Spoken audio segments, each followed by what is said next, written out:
Assalamualaikum warahmatullahi wabarakatuh. Perkenalkan, saya Kasni dari Prodi Bimbingan Konseling Islam IAIN Parepare.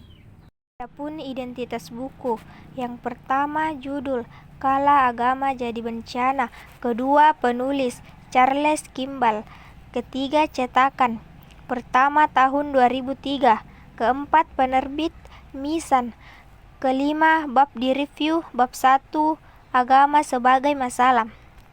Ini membahas bagaimana agama dapat menjadi kekuatan positif atau negatif, tergantung pada interpretasi dan penerapannya. Fokusnya adalah pada bab 1 ini yang menjelaskan situasi di mana agama dapat menjadi pemicu konflik. Agama sebagai pemicu konflik. Yang pertama, agama menjadi destruktif ketika digunakan untuk justifikasi kekerasan, intoleransi, atau supremasi kelompok tertentu. Kedua, faktor utama yang menyebabkan konflik terkait agama. Ketiga, klaim kebenaran absolut. Ketika suatu kelompok merasa hanya mereka yang benar, konflik dengan kelompok lain mudah terjadi.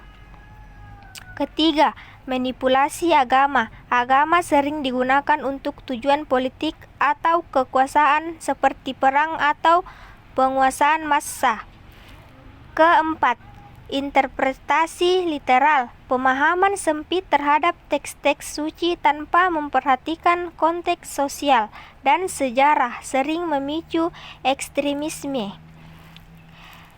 Charles Kimball menekankan bahwa agama tidak berbahaya secara esensial, tetapi interpretasi keliru dan penyalahgunaan oleh manusia yang memunculkan konflik. Agama sering dijadikan alat untuk legitimasi kekerasan atau kepentingan politik. Adapun contoh kasus penyalahgunaan agama, yaitu global terorisme ISIS yang menggunakan agama sebagai pembenaran kekerasan dan propaganda.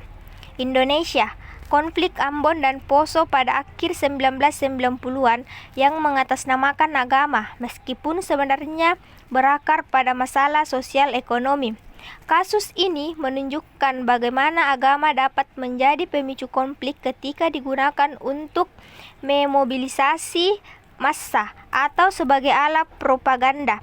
Meski latar belakang konflik mungkin bersifat ekonomi atau politik, agama sering dijadikan justifikasi. Agama sebagai kekuatan perdamaian.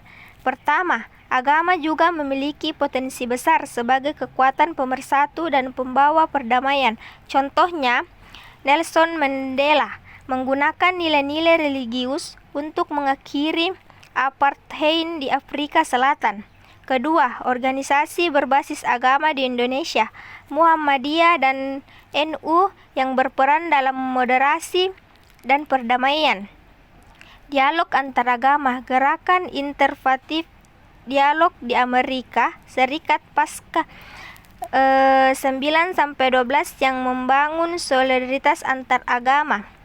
Agama tidak selalu menjadi sumber masalah ketika dimanfaatkan dengan tepat. Agama dapat menyatukan masyarakat yang terfragmentasi dan menciptakan harmoni. Adapun kesimpulannya, karya Charles Kimball memberikan wawasan yang mendalam tentang bagaimana agama dapat menjadi kekuatan positif maupun negatif, tergantung pada cara manusia menginterpretasikan dan menggunakannya.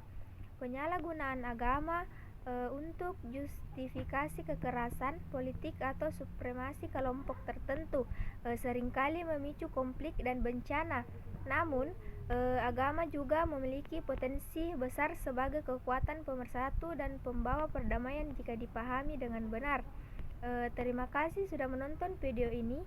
Jika kalian punya pengalaman atau pendapat tentang topik ini, tulis di kolom komentar. Jangan lupa share video ini supaya lebih banyak orang yang sadar akan pentingnya berpikir kritis dalam agama.